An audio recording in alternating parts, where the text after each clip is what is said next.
بسم الله الرحمن الرحيم الحمد لله رب العالمين والصلاة والسلام على نبينا محمد وعلى آله وأصحابه وسلم تسليما مزيدا ثم أما بعد إخوة الكرام السلام عليكم ورحمة الله وبركاته إخوة الكرام في كتابه العظيم الله سبحانه وتعالى قال في كتابه dans le Coran Allah Azza wa Jalla nous rappelle un verset Inch'Allah qui va nous donner comment on doit avoir cette vision de ce bas monde, ad-dunya. Et ce verset il est très intéressant. Quand Allah Azza wa Jalla nous dit "I'lamu annama al-hayat ad-dunya la'ibun wa lahwun wa zinatun wa tafakhuru bainakum wa takathuru fil amwal wal awlad." Que certes, Allah Jalla fi'ala dit sachez. Et quand vous savez quand Allah Azza wa Jalla dit sachez, "I'lamu" yani ta'allamu yani bil 'ilm wal yaqin. C'est-à-dire apprenez à savoir avec science et certitude.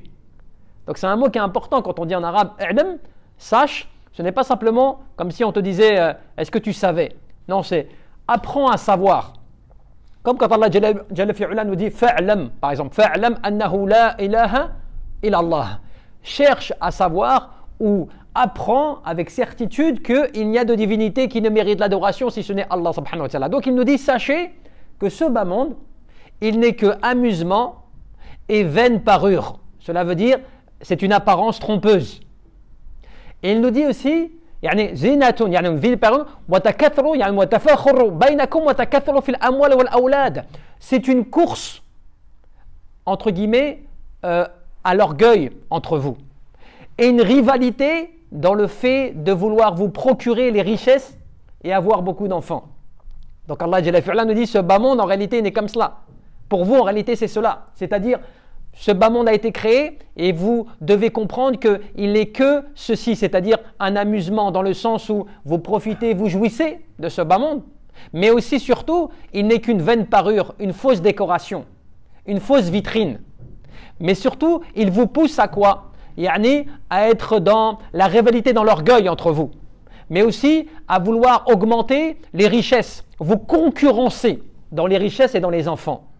كمثل غيث أعجب الكفار نباته ثم يهيج فطره مصفرا ثم يكون حطاما وفي الآخرة عذاب شديد ومغفرة من الله ورضوان وما الحياة الدنيا إلا متاع الغرور.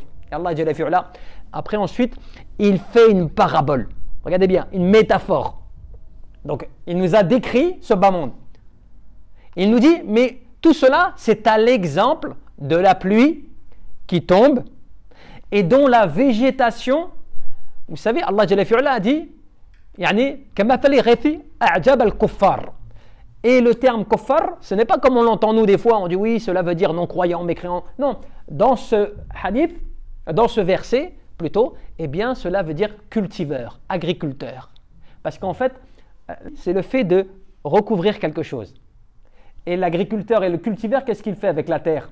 Il la moissonne et ensuite il la recouvre avec la terre. Vous voyez, donc c'est important de comprendre par rapport à ces termes. Et donc il dit, cela, la végétation, quand la pluie elle tombe, ça étonne ensuite eh bien, l'agriculteur, le cultiveur qui voit tout ce qui pousse de la terre. Et ensuite, cela commence à se faner, se fane, et vous le voyez après jaunir. C'est-à-dire après jaunir, ça se fane et ça jaunit. Et ensuite, après, on sait que, comme vous allez voir maintenant en hiver, vous voyez les belles florations, vous voyez tout cela, c'est super beau, c'est vert. Tout... Et puis ensuite, au fur et à mesure, ça commence à tomber, les feuilles tombent, ça commence à jaunir, et puis l'arbre, il est totalement dépouillé. Si on devait, imaginons que tu dormais constamment, et on te réveillait uniquement au moment de l'hiver, et que tu regardais les arbres, tu te dirais, mais jamais ces arbres-là, ils vont pousser quelque chose, ils sont morts. Et il n'y a plus rien, ils sont tout nus, c'est pas possible qu'ils revivent. Tu vois? Et Allah Jalla fi'ala te dit, ce bas monde c'est comme cela. Et après il te dit, mais qu'est-ce que ce bas monde si ce n'est qu'une jouissance temporaire? Alors qu'est-ce qu'on doit comprendre? Parce qu'Allah Jalla fi'ala ne te donne pas ces explications pour rien. Il te rappelle cela, يعني وما الحياة الدنيا إلا متاع الغرور يعني هي متاع متروكة يشيك أن تضمحل بأهلها خذوا من هذا المتاع بطاعة الله سبحانه وتعالى ما استطعتم والغرور الباطل. Tu comprends à travers cela qu'Allah Jalla fi'ala te dit, tu vois ce bas monde, comment est-ce qu'il est? Tu y crois, tu y rigoles, tu y jouis de ce bas monde, tu profites, tu es dans la concurrence, tu es dans la course à l'argent, mais ensuite Allah Jalla fi'ala, il te dit, tout cela va partir, tout cela va fanir, tout cela va disparaître, comme eh bien, la végétation que tu vois disparaître. Et c'est pour ça qu'il te rappelle que ce bas monde n'est qu'une jouissance temporaire. Mais la jouissance, cela veut dire quoi? Est-ce que tu as le droit maintenant d'en profiter, puisque Allah Jalla fi'ala a créé tout cela pour nous? Bah bien sûr, mais tu dois en profiter dans quoi? Fi ta'atillah azza wa jalla, l'obéissance à Allah subhanahu wa ta'ala. Tu dois en profiter, mais en obéissant à Allah, pour obéir à Allah azza wa jalla. C'est pour ça qu'Allah Jalla fi'ala te dit Al-mal wal banoun zinatul hayat al-dunya wal baqiyatu salihatu khayrun 'inda rabbika thawaban wa khayrun amala. Ce bas monde, il n'est que les enfants et l'argent, tout cela et tout, ce n'est que l'ornement de ce bas monde, la décoration, la vitrine. Mais ce qui va perdurer, c'est quoi? Al-baqiyatu salihat. Bah, le ulama de tafsir, qu'est-ce qu'il te dit? Il te rapporte la parole, par exemple, de Abdullah ibn Mas'ud. Qu'est-ce qu'il disait? Al-baqiyatu salihat, eh ben, c'est le fait de dire Subhanallah, walhamdulillah, wa la ilaha illallah, wallahu akbar, wa la hawla wa la quwwata illa billah.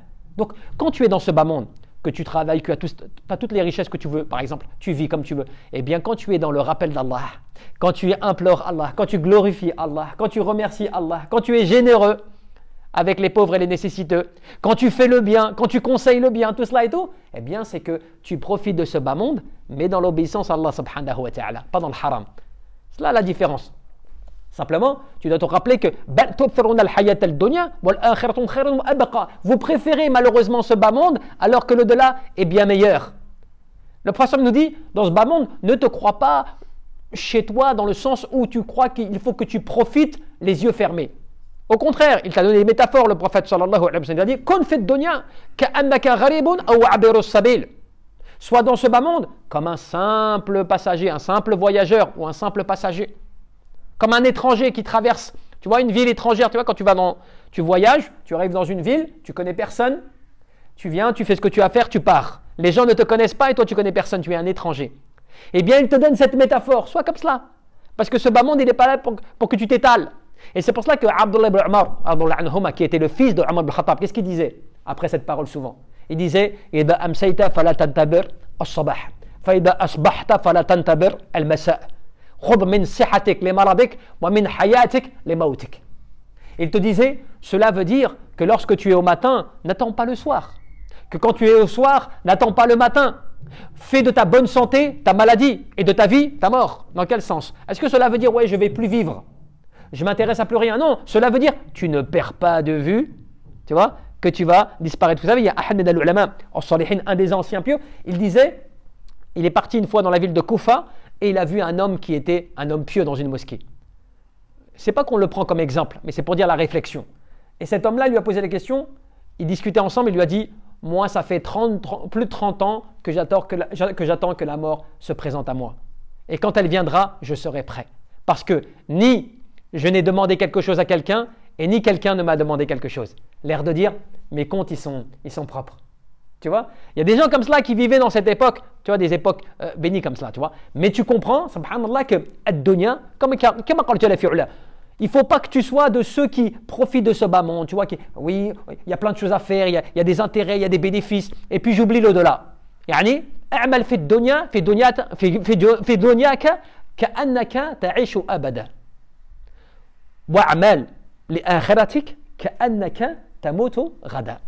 C'est une parole qui est bien connue. C'est-à-dire, œuvre, riche, vis dans ce bas monde comme si tu allais vivre éternellement. Mais par contre, œuvre pour ton au-delà comme si tu allais mourir demain. Tu vois la différence? Dans le travail, mashallah, tu es dedans, tu es motivé, on voit que tu veux faire ton travail, tu veux faire ce que tu as à faire, mashallah, c'est bien. Ça, c'est pour la dunya. Donc, tu fais comme si tu avais tout le temps que tu veux dans ce bas monde, pas de problème. Mais quand tu réfléchis à l'au-delà, tu fais comme si tu allais mourir demain. Et qu'est-ce que cela va faire dans ta vie? C'est que dans ta journée de travail, tu ne vas pas négliger tes prières, tu ne vas pas négliger tes lectures de Coran, tu ne vas pas négliger tes invocations, tu ne vas pas négliger, si tu as quelque chose à faire pour un bien avec quelqu'un, tu ne vas pas le négliger. Pourquoi? Parce que tu te dis, pour l'au-delà, c'est comme si j'allais mourir demain. Mais pour dunya, pas de problème. Je dois construire demain, je ne sais pas, un immeuble de 42 étages, je suis prêt, je le fais. Parce que dunya, tu calcules comme si tu allais vivre. Mais pour l'akhirah, tu fais comme si tu allais mourir demain. Subhanallah. Tu vois la différence, la réflexion par rapport à cela. Ya ayyuhalladhina amanu ittaqullah wal tanzur nafsun ma qaddamat lighad. Oh vous les croyants, craignez Allah et que chaque âme voit bien ce qu'elle a préparé pour quand? Pour demain. Allah Jalla fi'ala te dit. Tu vois? Ya qawmi innama hadhihi al-hayata ad-dunya mata'. Wa inna al-akhirata hiya darul qarar. Oh vous mon peuple, disaient les prophètes quand ils ont été envoyés par Allah Jalla fi'ala, il disait à leur peuple, oh mon peuple, certes ce bas monde n'est qu'une demeure temporaire, trompeuse, alors que l'au-delà est la demeure qui devra perdurer. C'est comme ça, subhanallah, que quand tu réfléchis au verset, tu vois le verset que j'ai cité, juste après, Allah Jalla fi'ala te dit Sabiqu ila maghfiratin rabbikum wa jannati 'arduha ka'ardi as-sama'i wal ard u'ida lil ladina amanu billahi wa rasulihi dhalika fadlullah yu'tihi man yasha' wallahu dhul fadlil 'azim. Tu vois, juste après ce verset, Allah il te dit précipitez-vous au pardon de votre Seigneur et à un jardin aussi large que les cieux et la terre, qui a été préparé pour ceux qui croient en Allah et en ses prophètes. Voilà le bienfait d'Allah qu'il accorde à qui il veut. Fadlullah, yani fa inna fadla biyadillah subhanahu wa ta'ala. Allah Jalla fi'ala, vous savez, il accorde ses grâces à qui il veut. Tu peux faire ce que tu veux. Tu peux te lever le plus tôt possible. Tu peux te coucher le plus tard possible. Tu vas acquérir que ce que Allah subhanahu wa ta'ala t'aura destiné. C'est cela l'intelligence. Allah yabsutu rizqa liman yasha' wa yaqdir. Wa farihu bil hayati ad-dunya wa ma al hayati ad-dunya fil akhirati illa mata'. Allah il pourvoit à ses subsistances à toutes les personnes qu'il souhaite. C'est que Allah Jalla fi'ala qui accorde la richesse à un tel, la pauvreté à un tel, c'est lui qui décide. Mais il te dit, mais ils se réjouissent de ce bas monde. Ils se réjouissent de ce bas monde. Alors qu'est-ce que ce bas monde par rapport à l'au-delà, si ce n'est qu'une jouissance temporaire? Regarde ce verset, comment il devrait nous remettre en cause. Quand Allah Jalla fi'ala te dit Ya'lamu dhahiran min al-hayati ad-dunya wa hum 'an al-akhirati hum ghafilun. Ils connaissent parfaitement ce bas monde. Regardez comment Allah Jalla fi'ala, comment dirais-je, il réprimande. Tu vois, il réprimande. C'est une mise en garde, il réprimande ceux qui connaissent bien ce bas monde, c'est-à-dire les atours de ce bas monde, mais par rapport à l'au-delà, ils en sont complètement insouciants. Tu vois, cela veut dire que si tu connais ce bas monde comme il faut, mais tu connais bien l'au-delà, et tu connais bien ce que Allah subhanahu wa ta'ala te demande en termes d'adoration, alhamdulillah, c'est bien. Mais si tu connais bien ce bas monde, mais tu es ignorant de l'au-delà, Allah Jalla fi'ala, il désapprouve cela. C'est un hadith. Anna Nabi sallallahu alayhi wa sallam yaqul fil hadith Inna Allah yubghidu kulla alim bid-dunya jahil bil-akhirah. Allah il déteste, Allah il désapprouve tout adorateur qui est savant de ce bas monde, mais il est ignorant de l'au-delà. C'est pour cela que le prophète, subhanallah, regardez la vie qu'il avait. Il pouvait demander à Allah Jalla fi'ala, oh Allah, enrichis-moi. Oh Allah, fasse que je sois quelqu'un de puissant. Oh Allah, fasse que je détienne les royautés. Mais il a dit, moi je ne voulais pas demander cela. Je ne voulais pas demander la royauté de ce bas monde, parce que je me rappelle de l'invocation, de la dua de mon frère Sulaiman alayhi salam, qui a demandé à Allah Jalla fi'ala de lui préserver qu'à lui, cette royauté mondaine. Donc il ne l'a pas demandé. Le prophète a préféré vivre une vie, un jour il mange, un jour il a faim. C'est le choix, zuhd, yani l'ascétisme de ce bas monde. C'est pour ça qu'il te disait Wallahi, ma ad-dunya fil akhirah illa mithl, yani illa mithlu yaj'alu ahadukum asba'ahu hadhihi wa ashara yahya yani bis-sababah. Il a dit par Allah, quand on lui a posé la question, il a dit mais par Allah, qu'est-ce que ce bas monde par rapport à l'au-delà, si ce n'est l'un d'entre vous qui son doigt, yani fil yammi, il le trempe dans la mer, et il a montré son doigt comme cela, et il l'a trempé comme cela, tu vois, comme s'il le trempait dans l'eau. Et il a dit fayandur bima tarji', et qu'il regarde qu'est-ce qu'il va en tirer de ce bas monde. Tu vois la métaphore? Prends ton doigt, tu le mets comme ça dans l'eau, et tu le retires, et tu dis voilà ce que je prends de dunya. Qu'est-ce que tu prends de dunya? Qu'est-ce qu'il y a au bout de ton doigt, subhanallah? Professeur, il nous faisait réfléchir pour nous faire comprendre à quel point ce bas monde, c'est aussi peu que cela tu vas tirer. C'est aussi peu de cela. Donc des fois, tu vois, tu vas sacrifier, subhanallah, ta foi, ta religion, tu vas sacrifier tes principes, tu vois, tu vas négliger l'adoration d'Allah, subhanahu wa ta'ala, tu vois, tu vas pas donner beaucoup d'importance à cela, alors qu'à la fin, tu vas rien récupérer, malheureusement, de tout cela de dunya. Même si tu es le plus puissant du monde, quand tu vas rentrer dans ta tombe, au pire, on va te faire un tombeau en diamant ou en or, peut-être, on va te faire comme cela. Même les vêtements qu'on t'aura mis qui pourraient être les plus chers du monde, ils vont pourrir et ils vont se faire consommer par la terre. Dans ta tombe, malheureusement, tu ne pourras rien prendre avec toi. Tu vois, avec lesquels tu vas te présenter devant Allah subhanahu wa ta'ala. Seuls les œuvres, seules les bonnes œuvres. En bien, le khayr wa shar, en bien ou en mal, bien évidemment. Tu vois? Et c'est pour ça que Abdullah ibn Saoud tu disais A'bud Allah ka'annakum tarawnahu wa'uddu anfusakum fil mawta wa'lamu anna qalila yughnikum khayran min kathir yuhlikum. Wa'lamu anna al-barra la yansa wa anna al-ithma yani la yabla. وأن البر لا يبلى وأن الإثم لا ينسى. Il te disait Abdullah ibn Saoud il te disait adorez Allah comme si vous le voyez et considérez-vous comme étant des gens parmi les gens qui vont quitter ce bas monde, qui sont morts déjà, tu vois, pour que tu te remettes en cause, tu vois. Il te disait cela. Il te disait sachez que le peu que vous avez, le peu il disait que vous détenez, mais qui, vous savez, qui vous garde dans la droiture, dans le khair, dans le bien, dans la droiture, il disait c'est meilleur que le fait d'avoir beaucoup et d'être égaré à cause de cela. Il disait certes le péché, certes la piété, tu sais la piété, elle ne s'use jamais auprès d'Allah Azza wa Jal. Tu vois la piété, jamais elle va être usée devant Allah, auprès d'Allah subhanahu wa ta'ala. Mais le péché, jamais il ne sera oublié par Allah Azza wa Jal. C'est pour ça, subhanallah, qu'on a une histoire comme cela. Vous savez que j'avais deux grands savants qui s'appelaient Sufyan al-Thawri et Abdullah ibn Mubarak. C'était deux grands érudits savants qui étaient des muhaddithin, zuhad, des grands pieux ascètes de leur époque. L'un, qui était Sufyan, il va voir Abdullah ibn Mubarak et lui dit j'ai entendu qu'un homme, un abid min al-abidin, parmi les adorateurs d'Allah Azza wa Jal, min awliya illa subhanahu wa ta'ala, il a décidé de délaisser tout ce bas monde et il vit de manière isolée, dans le sens où il ne possède pratiquement plus rien. Et qu'est-ce qu'ils se sont dit? Allons voir cet adorateur afin de mesurer son intellect. Qu'est-ce qu'il a dans la... C'est quoi sa pensée? C'est quoi son but? Est-ce qu'il est normal ou pas normal? Est-ce qu'il fait cela à cause de la folie? Ou est-ce qu'il fait cela parce qu'il a une bonne raison? Et ils sont partis le voir. Et Abdullah ibn Mubarak, qu'est-ce qu'il fait? Il le rencontre et lui dit Ya akhi, balagna annahu man taraka shay'an lillah awadahu Allah khayran minhu.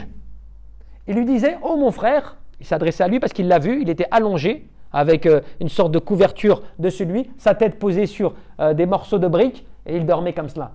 Il l'a interpellé, il lui a dit Ya akhi, oh mon frère, j'ai appris ou il m'a été transmis que celui qui délaisse une chose pour Allah, Allah il va lui remplacer cela par quelque chose de meilleur ou bien plus que ce qu'il avait. Et de quoi Allah t'a remplacé alors?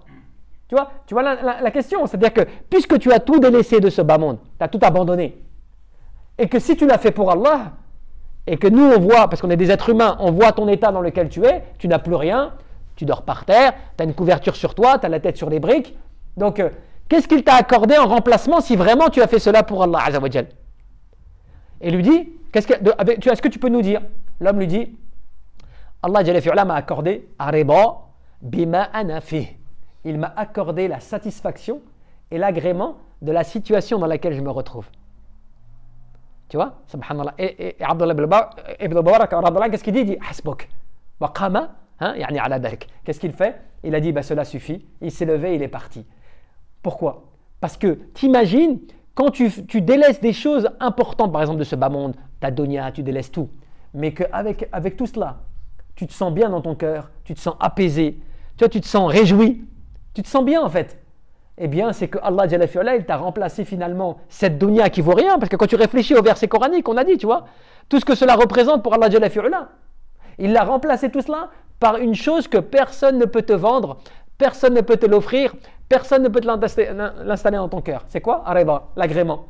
Al-qana'a, le fait que tu te sentes bien en toi-même. Avec ce que tu as, tu es content, subhanallah. Inna ja'alna ma'ala al-arda zinata laha linabluwahum ayyuhum ahsanu amala. Nous leur avons embelli ce bas monde, nous leur avons décoré la terre et ce bas monde. Pourquoi? Afin de les éprouver et voir ceux d'entre eux qui vont le mieux agir. C'est pour ça, subhanallah, quand tu réfléchis, il y a énormément, bien sûr, de versets, plein de preuves sur cela. Mais un des versets, quand Allah Jalla fi'ala te dit « Wa man arada al-akhirata وَسَعَى لَهَا سَعْيَهَا وَهُوَ مُؤْمِنٌ فَأُولَئِكَ كَانَ سَعْيُهُمْ مَشْكُورًا. Allah Jalla fi'ala, il te dit, celui qui désire l'au-delà.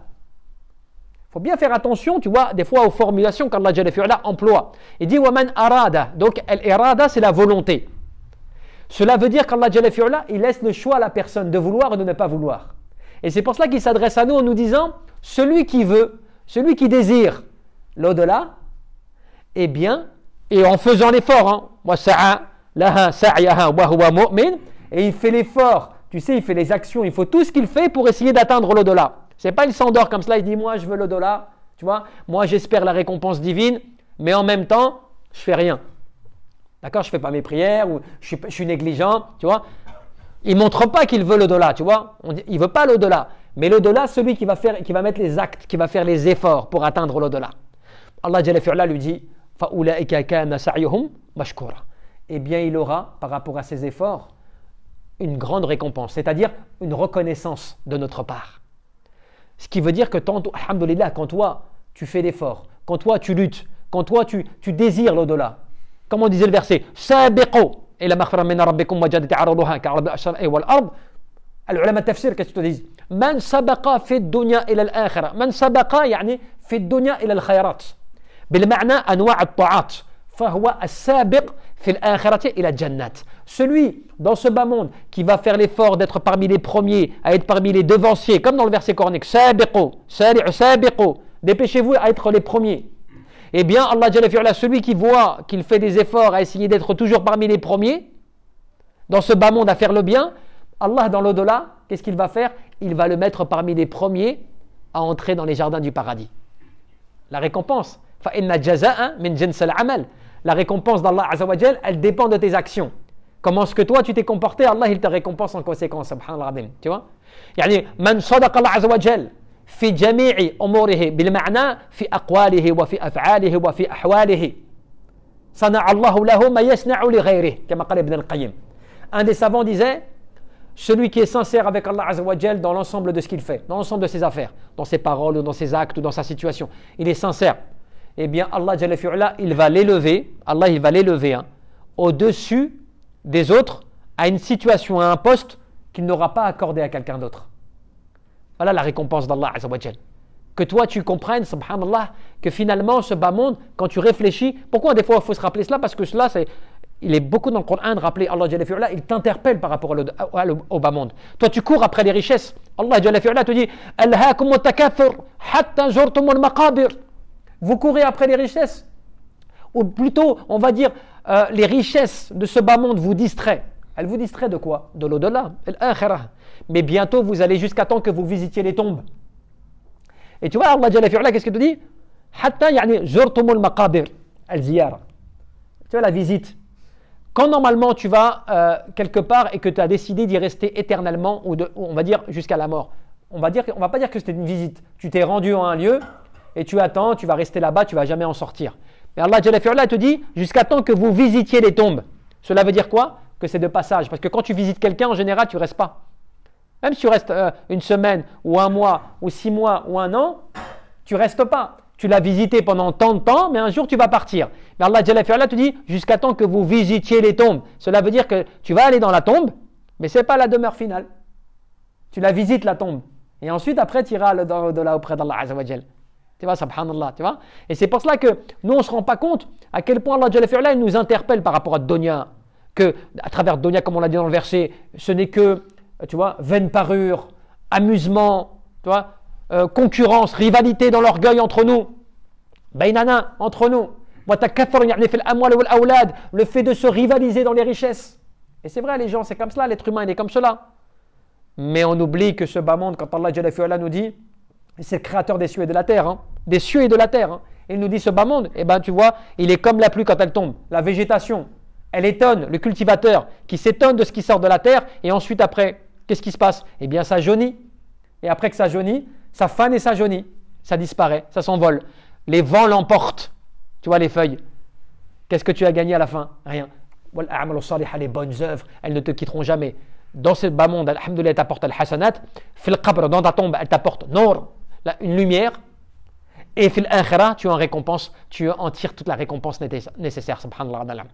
Tu vois. Donc l'important, ibadallah, de toujours en revenir à ces versets par rapport à dunya, par rapport à c'est quoi la compréhension de dunya et comment on doit, Inch'Allah, réagir par rapport à cela. طيب إن شاء الله والله أعلم ونسأل تبارك وتعالى أن يرزقنا الإخلاص في القول والعمل والنية اللهم ربنا لا تزغ قلوبنا بعد إذ هديتنا وهب لنا من لدنك رحمة إنك أنت الوهاب اللهم نسألك الجنة ونستأجر بك من النار يا رب العالمين يا أرحم الراحمين اللهم اغفر للمؤمنين والمؤمنات والمسلمين والمسلمات الأحياء منهم الأموات صلى الله وسلم وبارك على عبدك ورسولك محمد وعلى آله وأصحابه أجمعين بارك الله فيكم وغفر الله لي ولكم السلام عليكم ورحمة الله